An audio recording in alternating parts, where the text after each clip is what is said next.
Hey, it's Mike over at fishyourassoff.com, and today what I'm doing is just answering some of the most frequently asked questions that people have about one of my favorite fish to catch, which is the redfish.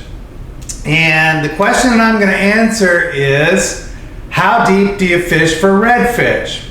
But I also know that the reason you ask that question is because you really want to know, how do you catch redfish when they're at certain depths? So I'm going to cover that too. It's going to have the best baits and lures and tackle and things like that, and where to find these fish, at the varying depths. So the answer to the question, just straight off the bat, how deep do you catch a redfish?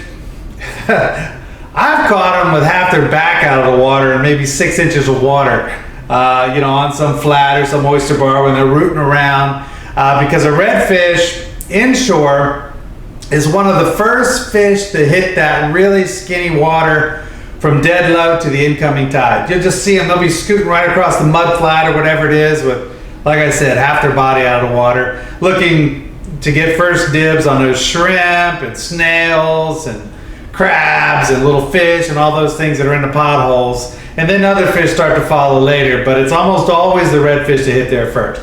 So you can catch redfish super skinny water, but they will head offshore.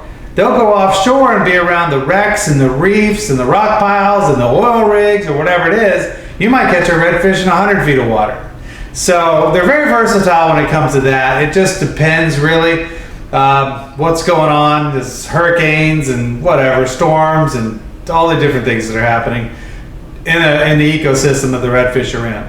So what we're going to talk about first is inshore, and really the best baits and lures to catch them inshore, and your tackle you want to use to catch them inshore. Now, I'm a kayak fishing guide here on the Treasure Coast, Florida. Most of the fishing that I do, 90% I would guess, is 6 feet of water or less. So I'm used to fishing in skinny water, but I do fish offshore sometimes too. So what I'm going to cover right now is I'm going to pretend like, say you're in a redfishing tournament inshore, and all your redfish are going to be somewhere between 6 feet and 6 inches in depth. And I'm going to show you what I would use if I was fishing for them there. So if you're in shallow water,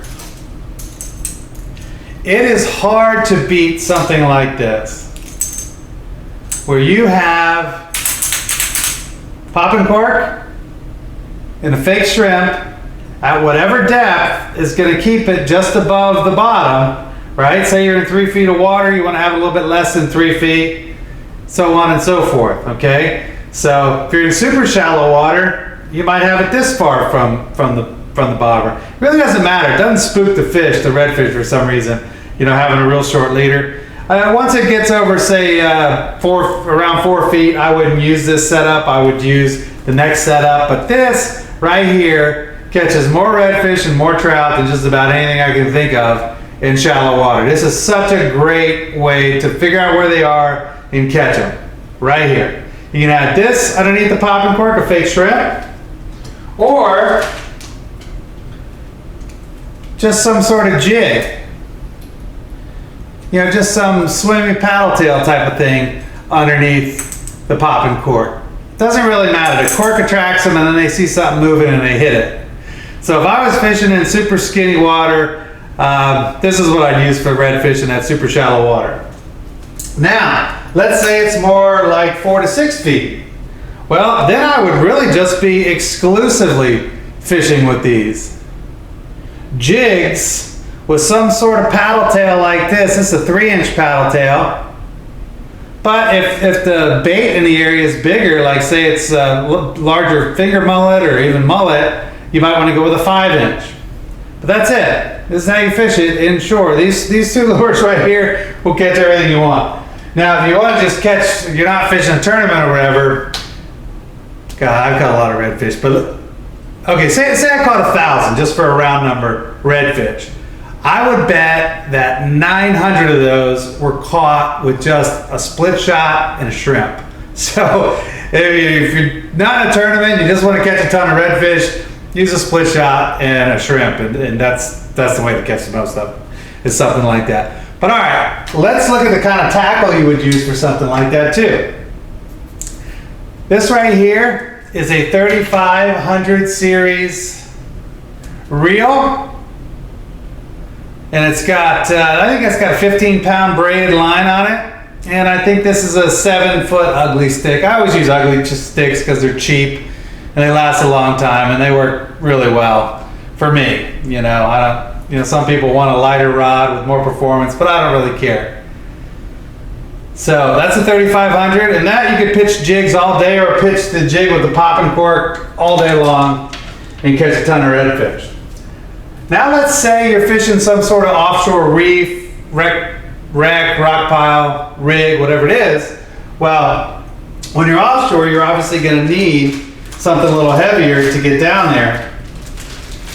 And that's when you could just take your old snook jig just like this. I mean, I pour my own, so this is whatever jig. These are 2-ounce jigs, and you could cut this tail off. These are for snook, but you cut the tail off. All of a sudden, you got yourself a grouper rig, snapper rig, or a redfish rig down deep. Now, redfish are one of those fish that actually have 4 nostrils. That tells you something about them. Their olfactory system is highly evolved.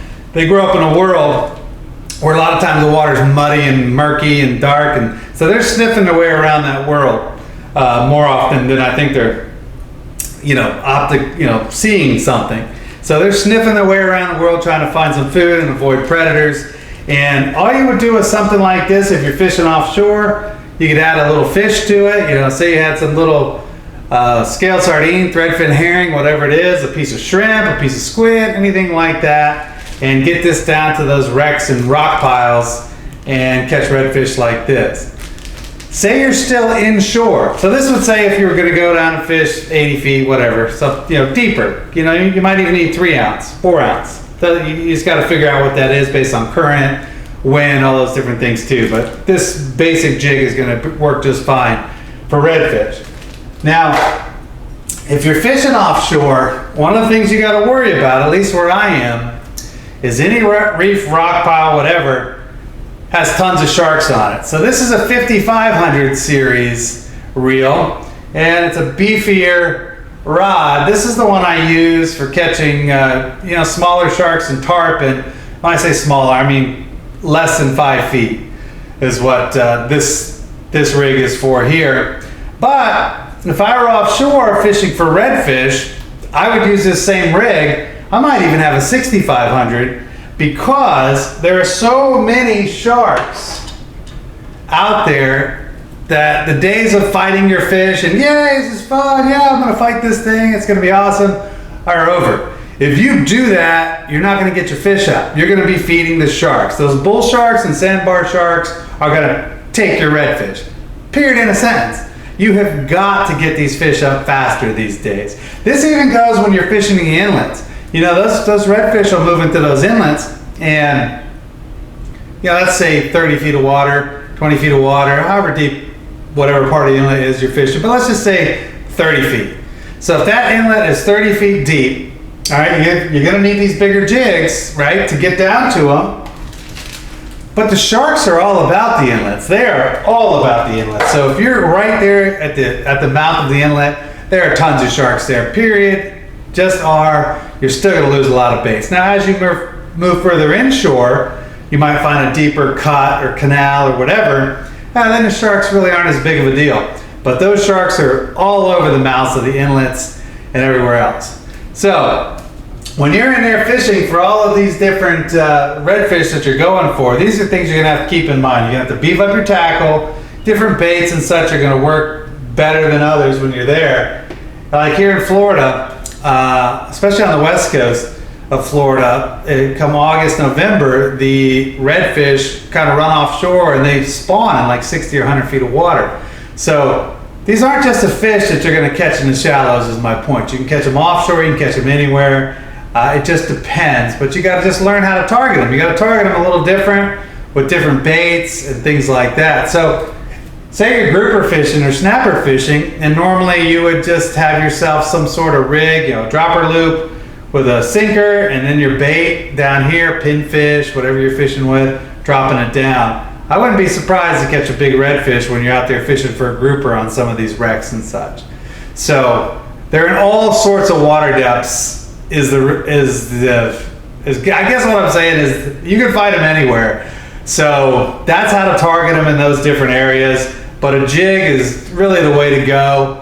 Unless it's super skinny water, then you just put a jig or a fake shrimp on a popping cork. But targeting redfish in those various different water depths, you're just going to need different rigs, tackle, baits, things like that. I hope I answered your question. That we were trying to cover here. How deep do you fish for redfish? When you say 6 inches to 100 inches, well, there's a lot of.